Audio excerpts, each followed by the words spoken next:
Bonjour Mallory, Bonjour Frédéric. comment ça va? Ça va bien, bien bien. Alors je suis très heureuse de pouvoir t'accueillir maintenant comme nouveau professeur dans l'équipe des ateliers du bijou contemporain. Merci. Ça nous fait quand même déjà quelques professeurs avec Mathieu Cheminet qui est à Montréal au Canada, Viviane Béchou qui est du côté de Rossignol près du Luxembourg et toi maintenant qui nous rejoins. Et donc ta spécialité c'est vraiment le sertissage. Oui.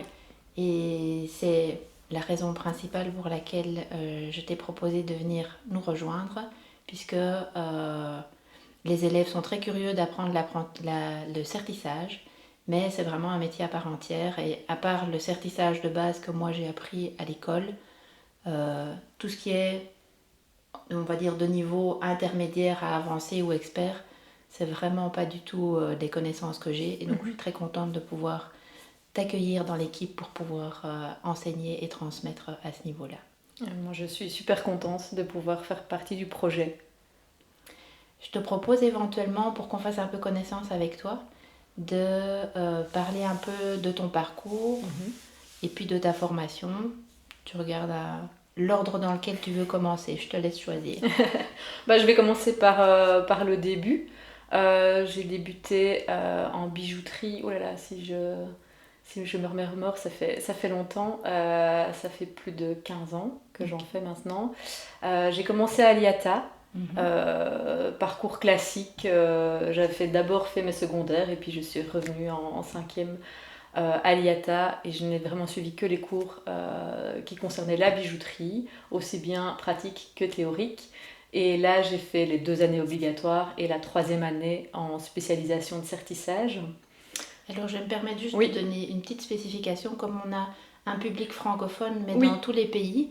Donc c'est l'équivalent de 17 ans, on va dire 16, 17, 18 ans, les années dont tu viens de nous parler. Oui. Les 2 dernières années classiques et une année de spécialisation qu'on fait vers 17, 18, 19 ans, ça dépend à quel moment on arrive C'est ça.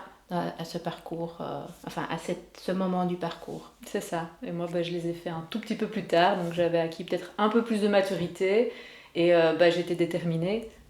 J'avais compris que vraiment le métal c'était mon truc au tout départ, parce qu'au début on ne sertit pas de pierre, on prépare les pièces et puis on est très frustré pendant longtemps parce que les pièces restent comme ça dans notre petite boîte et on doit arriver donc à cette 7e année, l'année ultime, pour faire du sertissage. Après je suis allée 6 mois à Florence pour faire du sertissage, donc en Italie. Je vais peut-être faire un petit retour. Oui. Pour les personnes qui n'ont pas eu l'occasion d'aller en école de bijouterie, c'est vrai que il y a plusieurs métiers dans la bijouterie, on ne se rend pas toujours compte, mais il y a vraiment le travail du métal, il y a le sertissage, il y a éventuellement le modelage de cire et la fonte qui sont encore une autre technique, enfin qui font partie d'une autre famille de techniques. Donc il y a vraiment plein de métiers spécifiques. En France, vous allez même trouver des personnes qui sont spécialisées dans le fait de faire les finitions sur les pièces et de faire le polymiroir ou des finitions de ce type-là.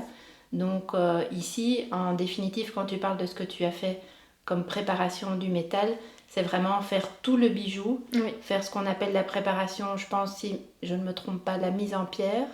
Oui, d'abord la sertissure. La mise en pierre, c'est vraiment déjà, on passe déjà au sertissage pur, mais c'est vraiment la préparation de la sertissure, comme on dit parfois en Belgique, les chatons.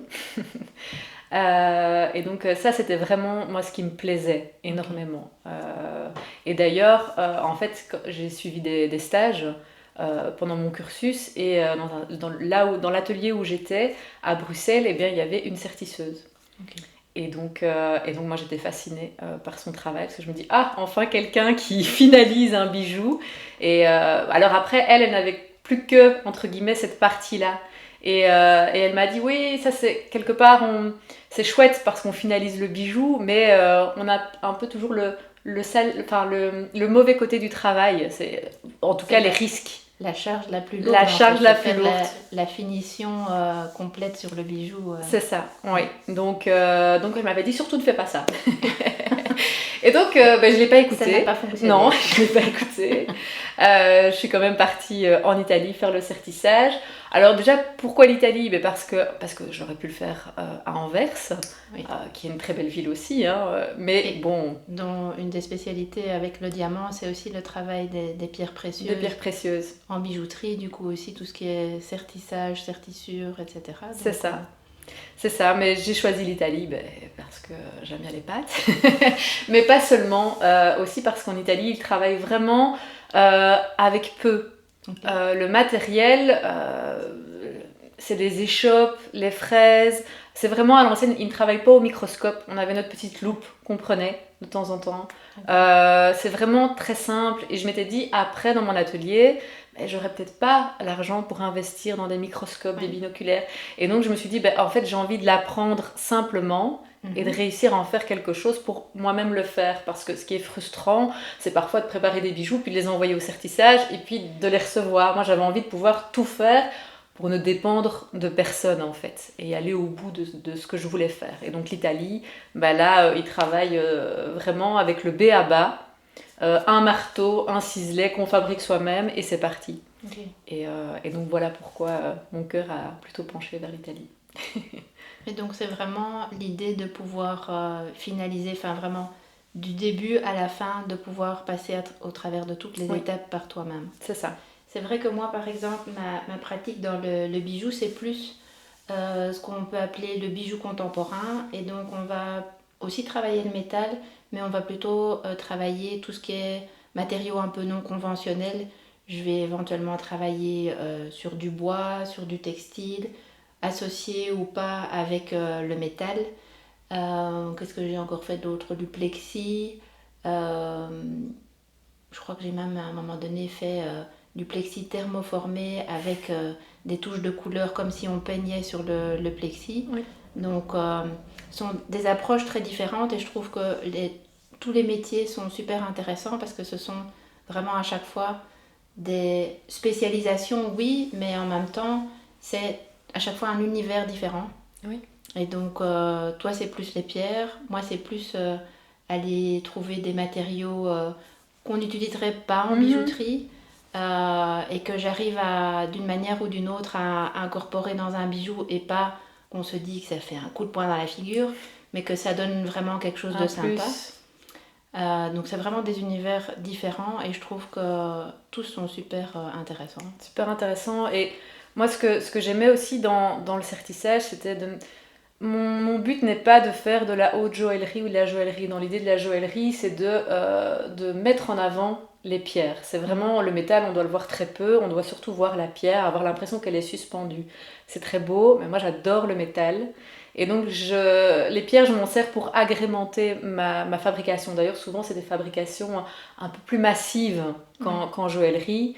D'ailleurs, en or, c'est plus rare d'en faire, c'est plutôt en argent parce que y a un peu plus de masse. Mais j'aime voir le métal et apporter les pierres en touche de couleur, en fait. Qu'il y a un équilibre entre les deux Oui. et que la pierre ne vienne pas surplomber. C'est ça, voilà, que le métal ne desserve pas la pierre, mais qu'il soit là et qu'on le voit. Ok. Je me disais, par rapport à ton parcours que moi j'ai pu lire sur ton site web et sur lequel on a pu échanger, il y a aussi éventuellement les origines, on va dire, même si on remonte encore plus loin. Tu m'avais parlé du métier de ta maman et que c'était aussi un peu ça qui t'avait donné envie d'avoir quelque chose en contact avec les mains, enfin tout ce qui était travail de la matière. Oui, c'est vrai que c'est une évidence. Ma maman était fleuriste, mon papa menuisier. Donc en fait, j'avais besoin de toucher. J'ai toujours aimé toucher la matière sans jamais vraiment comprendre ce que j'allais pouvoir en faire derrière, à part des chouettes bricolage à l'école. Ça se limitait à ça. Et puis oui, j'ai découvert ce monde de la bijouterie et pour moi, ça alliait vraiment l'univers dans lequel j'avais grandi, qui était esthétique. Oui. Voilà, parce qu'on cherchait à faire du beau. Et donc, oui, la bijouterie, au moins, c'était mon univers à moi. Le métal, voilà, ça n'appartenait pas ni à mon papa ni à ma maman. Et j'ai pu m'exprimer là-dedans, en fait. Moi, ce que j'aime bien en définitive aussi dans la bijouterie, la manière dont je le vois parfois en tout cas, c'est aussi que c'est comme une mini-œuvre portable, Oui, comme une forme d'expression artistique, mais qu'on peut vraiment porter sur soi. oui. Et donc ça, c'est quelque chose qui me touche beaucoup, qui me parle beaucoup. Et donc, justement, il y a quelques jours, tu avais parlé de différentes formes de pierres et différents noms de certis. Et je trouve que même rien que déjà dans tous ces noms, il y a vraiment comment je vais dire, c'est presque parfois comme un poème. Si j'en cite quelques-uns que j'ai entendus dire par Mallory, mais que je ne connais pas bien, ça va être par exemple le trilion, le coussin. Il y en avait d'autres encore. Oui. Et peut-être on peut donner quelques noms, mais je vous propose de pouvoir vraiment rentrer encore plus en profondeur dans toutes ces formes, ces couleurs, ces manières de sertir les pierres dans une vidéo suivante qu'on fera aussi sur la chaîne YouTube, où on va vraiment vous montrer des photos, éventuellement des courts petits moments vidéo sur les bijoux en question et tous ces noms un petit peu exotiques. Exotique, oui. Peut-être en donner quelques-uns pour nous donner envie de voir la suite. Oui, oui, vous le verrez, en tout cas sur mon blog ou sur mon site internet, que j'ai quelques créations avec des formes de pierre peu conventionnelles. Moi, j'adore ça.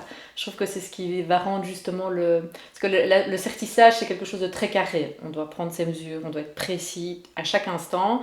Et donc, pour avoir un peu de folie dans ce domaine un peu rigide, c'est de passer par des pierres de forme peu conventionnelle.